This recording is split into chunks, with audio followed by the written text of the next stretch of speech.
Today, we will discuss the topics of Chapter 44 and the second part of Chapter 45 of Parashara Hora Shastra, including the Shayanati Awastayan, the great mathematics of the astronomical routines of the planets. On the agenda today, we've got Maraka planets and death, the psychology of planets, the Sayanati Awastayan, the Mahaganita calculation, the results of the sun states, and we'll wrap up with a summary and practical application. Section 1, Maraka planets and death. So we're starting off in Chapter 44, diving right into a pretty profound topic, the Maraka or killer planets. This chapter is actually a crucial prerequisite for understanding planetary states because it maps out exactly how celestial alignments dictate the physical cause of mortality. As a researcher, what really strikes me here is just how systematic this text is. Verses 25 through 31 map specific planets to the third house to establish highly predictable causes of death. For example, if the sun is in or aspecting the third house with strength, the ancient text points to royal punishments. In today's world, we translate that to severe legal penalties or even cardiac issues. The moon, that indicates lung disorders like tuberculosis. Mars, our fiery planet, signals wounds, weapons, or fire. Then you have Saturn and Rahu pointing to poison, water, or falls, while Jupiter is linked to swellings or tumors. It is a deeply clinical, diagnostic mapping of physical vulnerabilities based entirely on planetary geometry. But the text doesn't stop at mortality. Looking beyond death, verses 43 to 45 detail the soul's ascent. The text mathematically calculates the soul's destination by looking at planets placed in the 12th, 7th, 6th, or 8th houses. If Jupiter's there, it points the soul toward heaven. The moon or Venus, they direct the soul to the world of manes, which means the ancestors. Mars or the sun indicates a return to Earth, so rebirth. And finally, Mercury or Saturn indicates a descent into hell. Philosophically speaking, whether these specific planets are exalted or debilitated further calculates the high, medium, or low status the native will experience in those respective realms. It's just profoundly fascinating how these exact mathematical placements dictate such highly spiritual and metaphysical outcomes.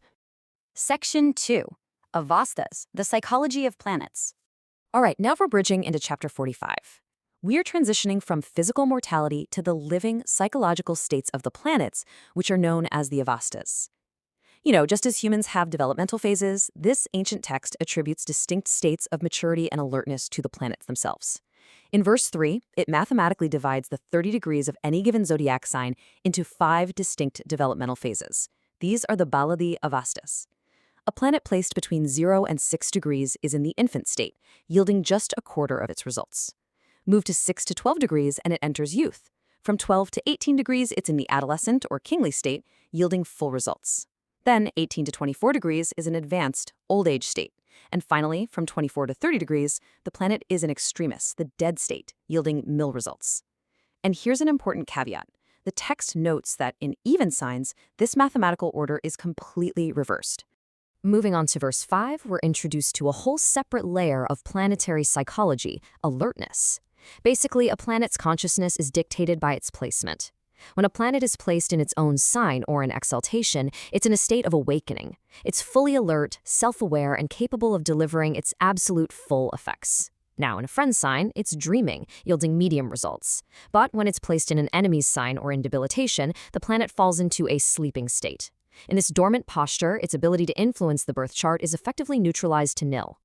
Section 3, the Sayanati Awastayan. And that brings us to the core of our explainer, the Sayanati Awastayan. While those previous states measured age and baseline alertness, these states map out the active astronomical routines of the planets as they navigate the Kalapurusha, the grand cosmic zodiac wheel. Think about it.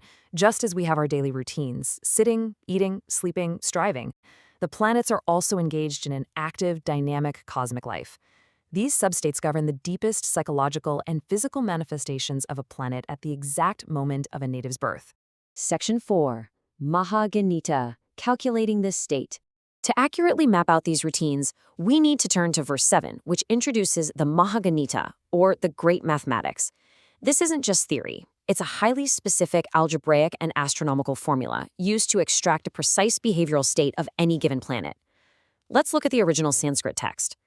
The verse fragments systematically, starting with Swayang Kshetri's Tanana, indicating the position starting from its own sign. It then says that the product arrived at by dividing an initial sum by 12, dwadashabhar bashakam, must be further increased by constant adamants, or dhruvankam. Finally, tribus bhavaktam demands the product so arrived at be divided by 3 to find the definitive remainder. Philosophically and practically, this is a hard, rigorous mathematical calculation designed to pinpoint exactly what a celestial body is doing psychologically. Let's break this formula down step by step.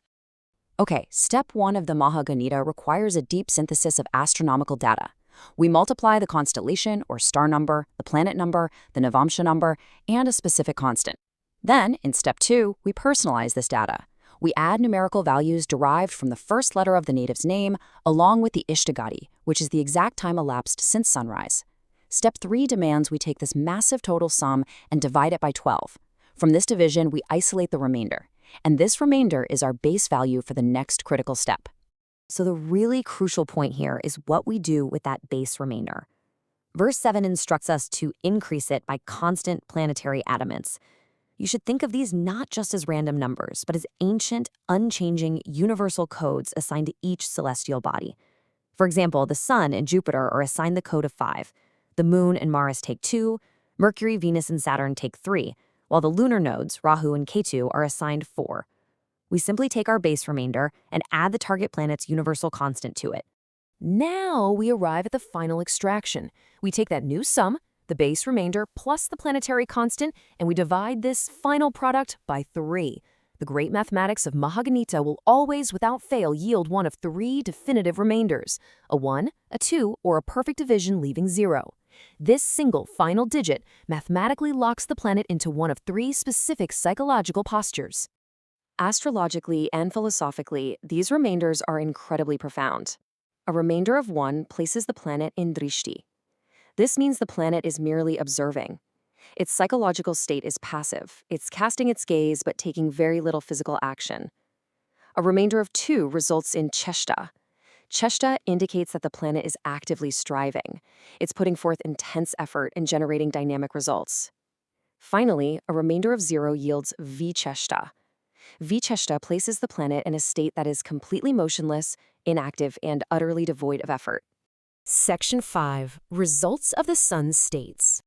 Let's take all this theoretical math and apply it directly to verse 8, which explores the practical results of the Sun in these specific states.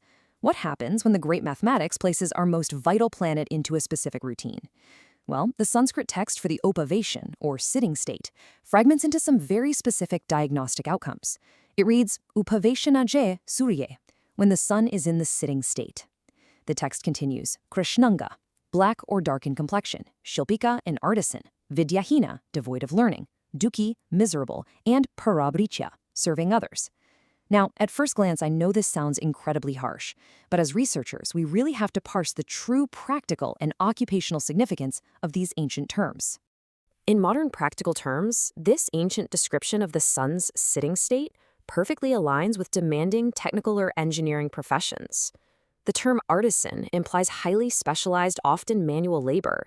The resulting misery signifies the deep occupational strain, physical exhaustion, and harsh conditions often associated with industrial or technical work. Furthermore, serving others directly points to being an employee in service or corporate industries, rather than enjoying the independence of entrepreneurship. So the math actually predicts a very specific sociological and occupational reality. Conversely, look at what happens when the mathematics place the sun in Nijavasta, the sleeping state. Verse 8 dictates that the psychological manifestation turns highly detrimental. The native is described as drowsy, destined to live in foreign or distant places, and will incur harm to their spouse and face complete financial destruction. Astrologically, the sun represents vitality and authority. When it's forced into a dormant, sleeping routine by the Mahaganita, its stabilizing force collapses, which leads to physical displacement and material ruin. Section 6. Summary and Practical Application. Understanding the Mahaganita and the Sayanadi Avastayan is not just some exercise in ancient arithmetic. It allows practitioners to synthesize these deep philosophical concepts into highly accurate modern physical applications. Think of the 12 physical houses in a Vedic birth chart as the environment a planet lives in. Depending on the exact psychological state of the planet residing there, that specific house, whether it governs wealth, health, marriage, or career, will either be elevated by auspicious effects or, quite literally, destroyed. Verses 147 through 151 give us the master rules for this application. If a benefic planet is in Sayanavasta, a resting state, it yields continuous auspicious effects. However, if a malefic planet is in Bhojanavasta, the eating or consuming state, there is total destruction of the occupied house, without a second thought. Interestingly, if a malefic is in the 7th house in a sleeping state, it actually becomes auspicious because its negative energy is dormant. But if you have a malefic in the 8th house in a sleeping or resting state, it triggers extreme real-world consequences. Traditionally, this was described as untimely death by royal wrath, which in our modern application translates to severe legal penalties or incarceration. As we wrap up this explainer, I want you to reflect on the sheer precision of the Parasharahora Shastra. We moved from the physical causes of mortality to the deep psychological states of the planets, all driven by the exacting algebra of the Mahaganita. How fascinating is it that an ancient mathematical formula, originally designed to calculate the cosmic routine of a celestial body, still offers such profoundly accurate blueprints of our modern human psychology and occupational reality? It truly makes you wonder just how mathematically ordered our universe might actually be. Thanks for joining me on this deep dive.